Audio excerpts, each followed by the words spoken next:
Kita lakukan latihan yang namanya latihan bahu. Bahu dari katanya deltoid. Deltoid dari kata sebenarnya delta. Delta itu adalah bentuk bahu itu sendiri. Jadi katanya menyerupai bentuknya.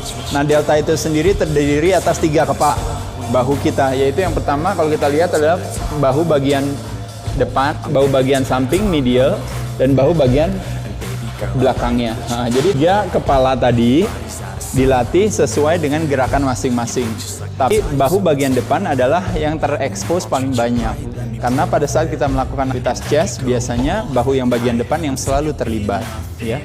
Nah, adapun gerakannya sebagai berikut. Tapi saya selalu merasa otot bagian samping dan belakang adalah otot yang paling jarang kita latih. Makanya kenapa menurut saya itu yang harus didahulukan. Itu yang disebut yang namanya priority training principle. Bisa berarti macam-macam. Yang pertama adalah memprioritaskan jenis latihan yang memungkinkan kita mengangkat beban paling berat didahulukan pada saat tenaga paling banyak. Misalnya shoulder press, itu priority training principle. Tapi kembali ada juga yang disebut yang namanya kalau kita priority training principle, tapi yang kita prioritaskan adalah kan jenis latihan yang memungkinkan kita mengangkat beban paling berat, tapi adalah memprioritaskan latihan-latihan yang menjadi weak point daripada bahu kita lakukan didahulukan pada saat dimana tenaga kita banyak. Nah, makanya kenapa saya selalu mulainya dengan side lateral. Jadi side lateral saya akan dahulu. Saya bisa lakukan kira-kira sekitar 3-5 set, atau kadang-kadang dengan beban yang agak sedikit ringan, tapi saya bisa lakukan kadang-kadang bisa lebih dari 5 set gitu. Jadi lakukan gerakan 10 kali tapi berulang kali. Kebetulan ya ini hanya bukan berarti yang baik seperti itu, tapi saya lakukan kurang lebih bisa 10 set hanya untuk side lateral saja. Adapun gerakannya sebagai berikut ya. Oke, baik Bob, kita lakukan gerakannya sama. Gerakannya sama sekali, gerakannya seperti ini sebenarnya. Posisinya nyaman aja, relax. Waktu kita melakukan aktivitas gerakan ini, sebenarnya ada sedikit membayangkan seperti kita kayak menuangkan cangkir, ya, menuangkan teko ke cangkir. Jadi gerakannya kayak seperti ini. Jadi posisinya kita seperti mau menuang aja. Jadi bukannya kita lakukan gerakan, kadang-kadang yang sering salah adalah gerakannya seperti ini. Nah, ketika gerakannya seperti ini, otomatis yang bekerja adalah forearmnya. Kalau bisa sebisa mungkin yang kerja benar adalah bahu kita dengan posisi tangan segini, otomatis stres di bahu bagian sangat lebih kerasa. Adapun gerakannya sebagai berikut, posisi badan agak sedikit condong sedikit aja Bob ke depan.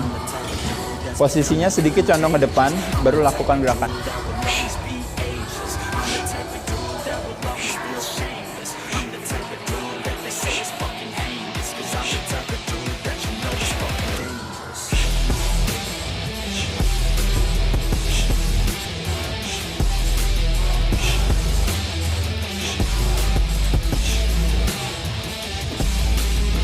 Oke Bob, coba ya. Let's go. Ya, agak sedikit, jangan terlalu ke depan sekali. Nah, biar nyaman. Good, nice, good, good, bagus, bagus. Yang terkena adalah ototnya di samping. Iya, good, bagus Bob. Nice, good, good, nice, bagus, good. Ya, good, good, oke, bagus, nice, bagus, oke, good, ya, that's good, oke, nice Bob, bagus. Beberapa gerakan yang kadang-kadang sering salah orang lakukan. Yang pertama, kadang-kadang karena bebannya dia udah capek, ada kecenderungan, oh iya, ini yang salah, satu. Oh iya, ini salah, satu. Yang kedua, kadang-kadang dia masuknya terlalu banyak. Otomatis bebannya jadi lebih ringan. Tapi dengan bebannya ditaruh di sini, otomatis stresnya ketika beban kita tangan kita slide band seperti ini, otomatis stresnya lebih banyak di sini. Tapi begitu kita ambil di sini, dia ini adanya di sini. Iya, jadi makanya kenapa di sini jadi menjadi lebih ringan, menyenangkan sebenarnya. Jadi makanya kenapa banyak orang lakukan gerakannya gini, ringan. Tapi ketika gerakannya ditaruh, sebenarnya gerakan yang sesungguhnya sebenarnya ini gerakannya. Ini gerakan yang sesungguhnya sebenarnya. Ini segini. Dan nggak perlu harus sampai atas juga, nggak perlu sampai sini sebenarnya. Sebenarnya sudah kerja di sini aja, ini udah kerja ini. Jadi kalau membayangkan dari sini 0, sini 100, sebenarnya dia di antara 40 sampai 80. Di sini jadi di kisaran 50-60 aja sebenarnya udah kerja dia. Kenapa? Posisinya segini aja sebenarnya udah nyaman. Kalau kita posisinya benar-benar normal, tangan kita giniin. Sebenarnya ini udah kena ini. Cuma saya tadi berusaha buatnya tangannya seperti teko, memberikan kenyamanan buat saya sehingga terlalu banyak stres di forearm saya. Makanya saya buat seat band. Jadi saya tetap nyaman bisa melakukannya, tapi saya aware terhadap masalah yang saya targetkan supaya stresnya tetap kena di sana. Kenanya di pas nih. Gerakan ini bisa dilakukan dengan berdiri, bisa dilakukan dengan duduk. Kalau dengan duduk otomatis kita nggak membantu. Jadi benar-benar stres ada di bahu kita. Tapi kalau berdiri kadang ada kecenderungan untuk mengayun. Jadi teman-teman silakan pilih aja. Oke, lanjut lagi. Tadi sama juga. Tadi side lateral. Kalau sekarang front lateral. Kanannya depan sama juga. Front lateral bisa di shoulder press. Bisa juga dengan fokus hanya khusus untuk front lateralnya aja, hanya kena bahu bagian depannya, yaitu ada dengan gerakan yang sama. Ya. Gerakannya bersama yang tadi ke samping, yang sekarang ke depan. Ya.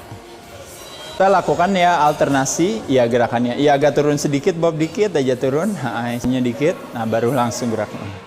Good, nice, ya. Ya berhenti, tahannya terus. Ya dia berhenti di sini. Kadang-kadang orang suka naikin kan ke atas kan. Ya segitu sejajar pas. Ya good, nice. Yang kena di sini. Kita lihat. Ya good, nice di sini. Ya good, ya. Yeah, good, nice, it's good, bagus, yeah, that's good, slow down, nice, bagus Bob, that's good, okay, nice, okay, last one, good, yeah. Okay, that's good. Yeah, bagus, cukup. Gerakan ini pun juga kalau teman-teman tahu kita bisa variasi juga gerakannya. Tadi gerakannya misalnya gerakannya ini, kita sama juga gerakannya agak sedikit munkit. Jadi sedikit, mundur dikit, baru lakukan gerakannya. Ini kita bisa lakukan Bob gerakannya cuma 3 kali, baru pindah lagi 3 lagi, atau misalnya mau cuma 2 is okay juga, atau kadang misalnya mau 5 3 4 5, mau 5 is okay, 3 4 5, atau mau langsung dua-duanya juga oke juga. Jadi teman-teman bisa lakukan variasi gerakan yang nggak ada masalah. Boleh gak saya lakukan seperti ini? Ini juga bisa juga gerakannya. Kenanya sama. Kenanya tetap sama.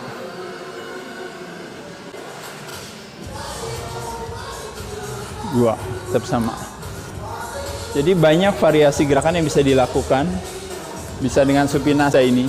Kadang-kadang kita bahkan bisa lakukan gerakannya juga dengan gerakan range of motion, tahan di sini, tarik lagi baru turun ke bawah. Range of motion, tahan di sini, tarik lagi turun di bawah.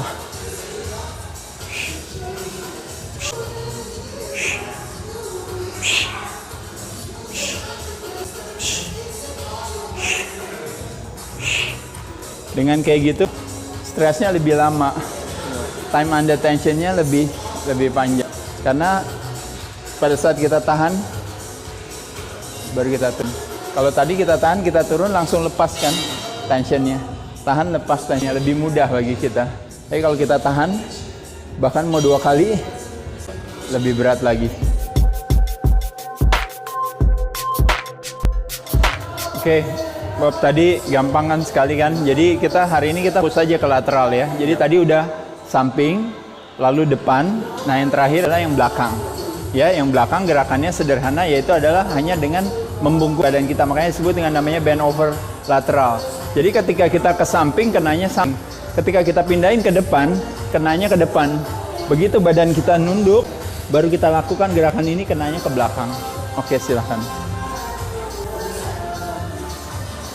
Good, nice. That's good, bagus. Iya. Gerakan ini bisa dilakukan kalau teman-teman tuh dengan dumbbell, juga bisa dilakukan dengan cable juga, di cable crossover ya. Iya. Benar-benar yang kena adalah otot bahu bagian belakangnya. Iya. Nice Bob, bagus. Good. Iya. Bagus. That's good, nice. Good. Iya, bagus. Oke. Iya. Good. Iya. Oke. Good. Nice. Kadang-kadang sekali lagi sering orang suka salah adalah pada saat dia melakukan gerakan ini, gerakannya sebenarnya tetap gerakannya adalah gerakan seperti membayangkan kalau orang memeluk, itu kan flash. Kalau kita gerakannya kebalikannya memeluk.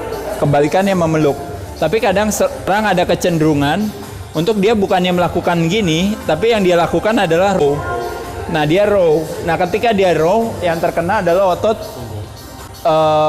yang lain yang terlibat dalam hal ini, otomatis latissimus dorsi yang enggak.